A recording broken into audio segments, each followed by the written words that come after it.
I had no idea the British press was so bigoted. This one's wife.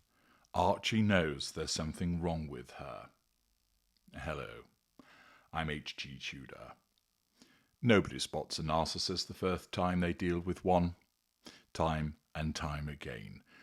The people that I advise in consultations admit they had no idea what a narcissist was.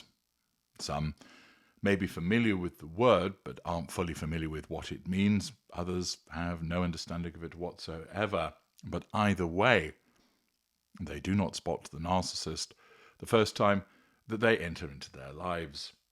However, it is the case that certain people sense that there was something not right about this individual. Sometimes it's simply a gut instinct, and they couldn't necessarily point to anything specific. In other instances, they actually are able to identify numerous red flags, which they ignored at the time, as a consequence of not understanding the import of those red flags and the effects of emotional thinking.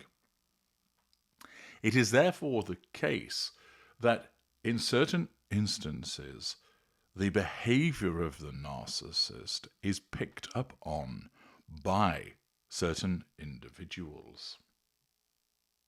I've explained previously that with regard to the Sussex children, Lily is viewed as the golden child, and it may well be the case that Archie is a scapegoat, or he simply isn't favoured in the same way as Lily is. And there may be a fundamental reason why that's the case, born out of the fact that Archie knows that there's something wrong with his mother. First of all, let me take you back to a fairly recent clip of this one's wife and Archie in the garden. This was shared by this one's wife, as ever, on her social media platform. Here's the footage.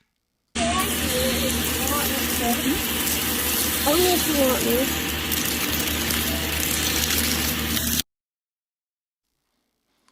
Many of you at the time picked up on Archie's declaration, "only if you want me to," as demonstrating that this was a child that was wary of his mother, potentially wary of doing the wrong thing, for being castigated for doing so, eager to please, that he recognizes that there are certain behaviors about her that he needs to try to accommodate. The children of narcissists often behave this way. There was also another piece of footage, and there are a variety that I could show you, but in the interest of brevity, I focused on two, which was from a number of years ago when this one's wife paraded Archie when she was reading to him. I've taken the excerpt from my analysis video, which was back in 2021, and therefore I've left in my original analysis of what is going on, because I think it's useful to revisit it.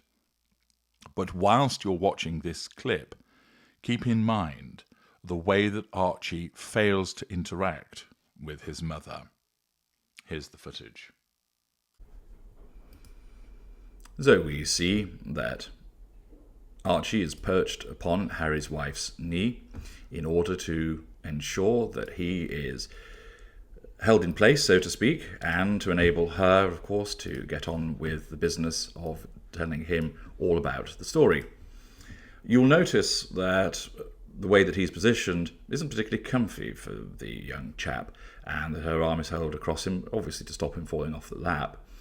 And the book is presented, and he's not hugely interested in what he's being shown. He just wants to turn the pages, look at the pictures. He's not really bothered about the story. And straight away, you will notice that what's happening is that Harry's wife, it's all about the Harry's wife show, namely, I'll look at the camera, I'll show you what's going on. This is meant to be reading to Archie, not reading to the nation. This isn't Jack and Nori.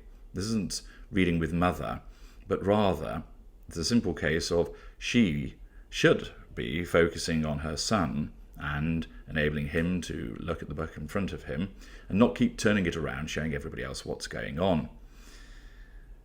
But of course, this is a performance for her. To look into the camera, look at me, I'm being a good mother, aren't I wonderful? Facade management, assertion of control.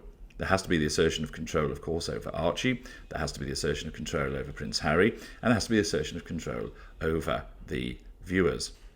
And very early on, we see that Archie's already losing interest. He's pushing the book away. He's thinking, I need to try and get to freedom here. No, she's got a firm lock on me. Okay, back to the book. I'll carry on having a look at it. It's spun around once again. And he's thinking, for goodness sake, woman, let me see the pictures. Each time he tries to turn the page, the book is pulled away from him, and he starts to cry.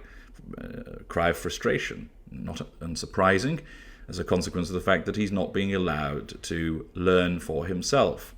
He's not being allowed the experience of touching the book, looking at the pictures in his own time.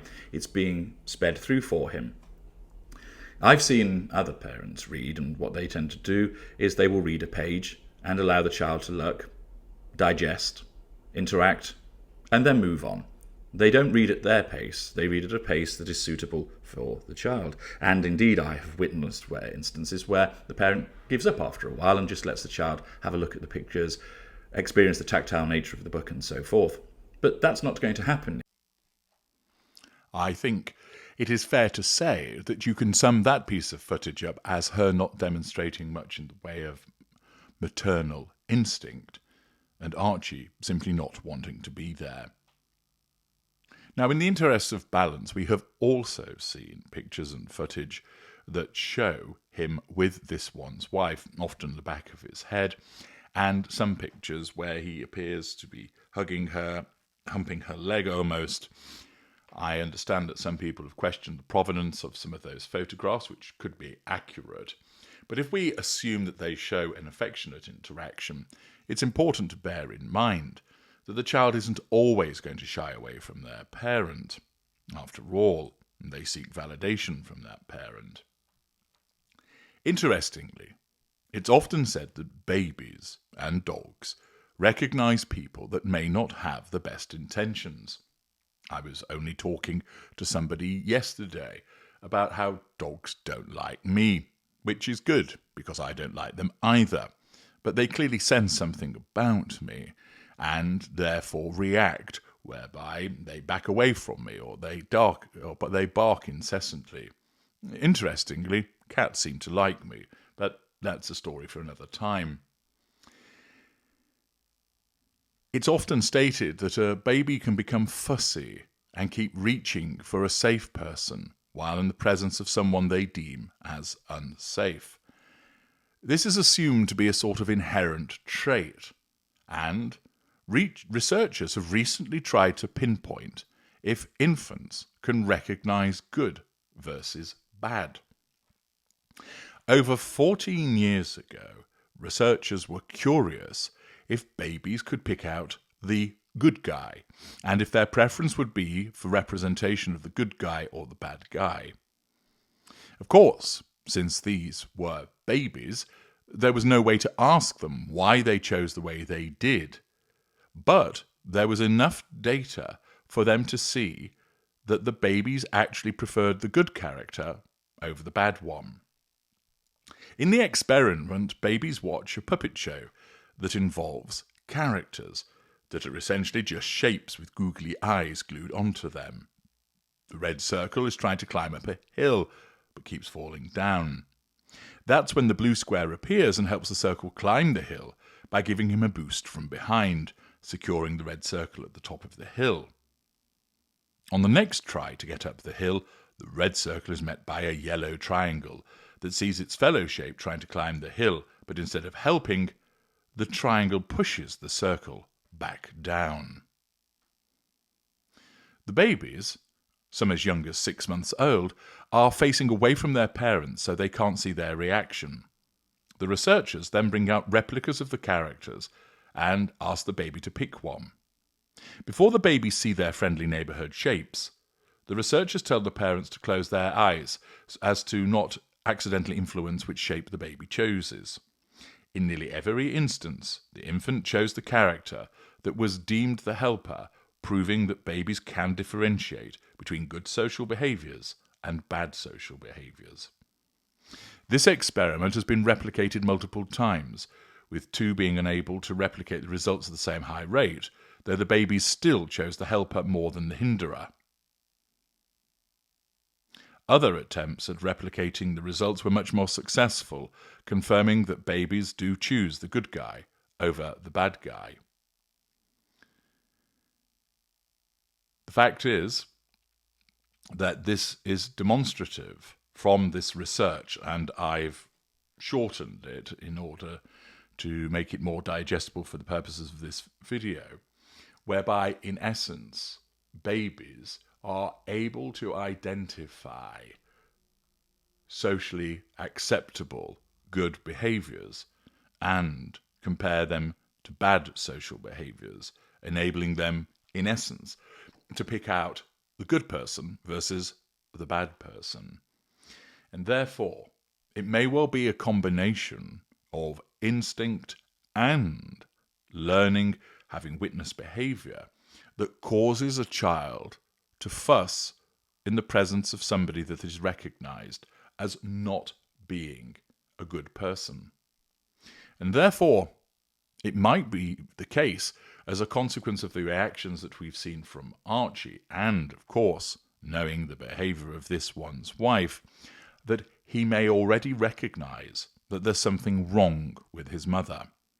He's not going to know that she is a narcissist, but it may well be that as a consequence of devaluing behaviour that she issues against him, as a consequence of the fact that she is a narcissist, that she has no emotional empathy, and he is not as favoured as compared to Lily, as we have seen from this one's wife's own evidence, namely her social media postings, that Archie detects that there's something untoward about his mother, and this is prompting the reactions that we have seen in the video footage.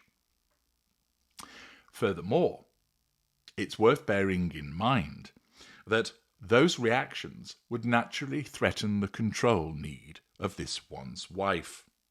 And I have explained that the narcissist subconsciously recognizes where there is a threat to control, and the narcissism then drives the narcissist to respond in a way to nullify that threat to control. Accordingly, if it is the case that Archie senses that there is something wrong about his mother, which causes him not always, but often to respond in a particular way by perhaps wanting his father or wanting his nanny or backing away from this one's wife, that will naturally threaten this one's wife's need for control, which would result in more devaluing behaviour.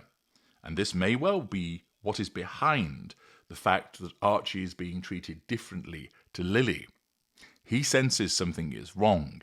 He therefore is warier around her. That threatens her need for control, and she responds by devaluing him and preferring Lily. What are your thoughts in relation to this and the research with regard to a young child able to pick out the good guy versus the bad guy? Let me know your thoughts in the comments section. I'm HG Tudor. Thank you for watching.